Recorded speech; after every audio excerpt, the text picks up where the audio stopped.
Hai sahabat Afram, pada kesempatan ini kami akan membahas salah satu sektor yang cukup menarik di Indonesia, yaitu sektor otomotif. Beberapa bulan yang lalu kita melihat BYD telah resmi masuk ke pasar mobil listrik di Indonesia dan berkomitmen membangun fasilitas produksi dengan nilai investasi sekitar 1,3 miliar US dollar. Kami melihat ada 3 faktor utama yang membuat industri otomotif kita, terutama mobil listrik, cukup menarik. Kami menyebutnya 3D factors, yang terdiri dari demografi, downstreaming policy, dan deregulation.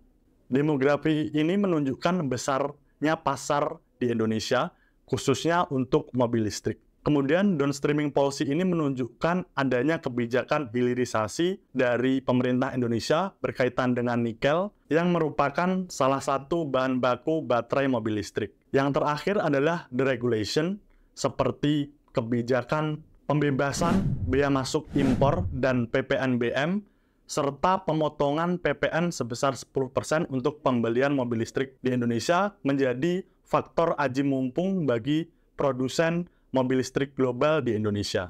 Lantas bagaimana kondisi pasar mobil listrik dan pasar otomotif di Indonesia secara keseluruhan? Berdasarkan data dari Gaikindo, penjualan mobil listrik di Indonesia tumbuh signifikan sebesar 352% menjadi 69.700 unit pada 2023. Dengan tingkat penetrasi yang masih cukup rendah sebesar 6,9% terhadap penjualan mobil nasional secara wholesale.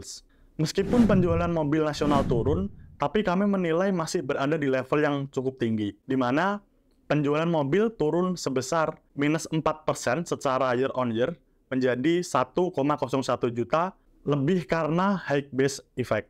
Kemudian sampai dengan April 2024, penjualan mobil nasional masih mengalami penurunan yang signifikan sebesar minus 23% secara year on year ke level 264.000 unit. Dengan tingkat penetrasi mobil listrik juga masih cukup rendah sebesar 2,9%. Kami menilai secara keseluruhan penjualan mobil nasional akan sedikit tertekan tahun ini, terutama di first half 2024, mengingat banyaknya hari libur pada April dan Mei kemarin.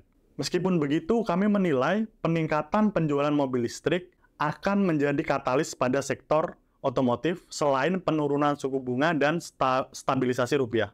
Kami cenderung netral dalam jangka pendek dan overweight dalam jangka panjang untuk sektor otomotif di Indonesia. Terima kasih sudah menonton. Jangan lupa untuk like dan subscribe ya, agar kamu gak ketinggalan informasi menarik lainnya.